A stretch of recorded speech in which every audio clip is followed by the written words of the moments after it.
As leader of the opposition MDC party, Morgan Tsvangirai has been President Robert Mugabe's keenest critic. Following elections last year which were beset by allegations of vote rigging against the ruling party, he became Prime Minister in a coalition government in February this year. What makes Zimbabwean scenario unique is that for the first time in Africa, ordinary people organized themselves through civic society, other social networks, and mounted a potent but peaceful struggle against a post-colonial regime and a flamboyant tyranny. That struggle has largely been won, as you will know, against heavy odds. What remains is a meaningful transition to a genuine democracy under a new constitution. Violence has been rife in Zimbabwe's politics in recent years, while its people have faced food shortages, outbreaks of cholera, and the tumbling fall in the value of the national currency. Because Zimbabwe is a single national head of government since independence in 1980, President Robert Mugabe's leadership style has attracted tremendous local and international interest. In particular, his attitude towards diversity, dissent, his country and the world.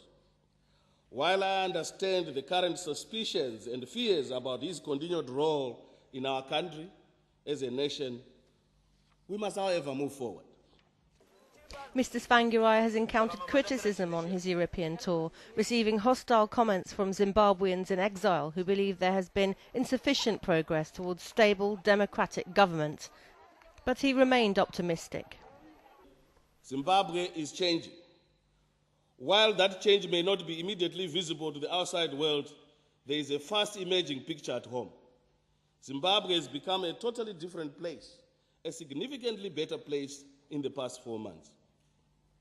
As a society, we were near death, and we've come back to life. The Prime Minister himself was arrested last year and has suffered physical attacks. However, building upon this theme of reconciliation, he called upon compatriots to end their exile.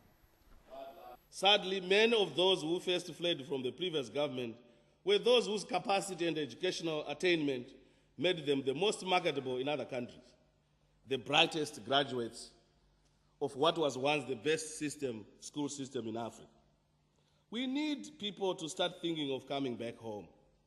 They have an indispensable contribution to make in the reconstruction agenda.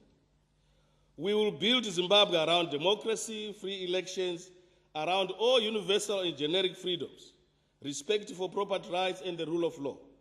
The growth of prosperity that flows from these policies will admittedly be slower than the collapse brought about by their absence. The European Union continues to maintain sanctions, including a travel ban and freeze of assets against President Mugabe and his officials. When friends of Zimbabwe begin to doubt us, then confusion sets in, discouraging the flow of advice and an international desire to stay on course. We are all interested in an orderly transition, a free and fair election, a smooth power transfer to a government chosen by the people that will enable Zimbabweans to raise their heads once more. Zimbabweans are committed to this process, and I trust that the peoples of the world and the rest of the world will work with us on this difficult journey ahead. I thank you. Britain will increase its total to £60 million this year as contribution to aid agencies working in Zimbabwe. At the same time, the Prime Minister and colleagues will work towards a new constitution over the next 18 months.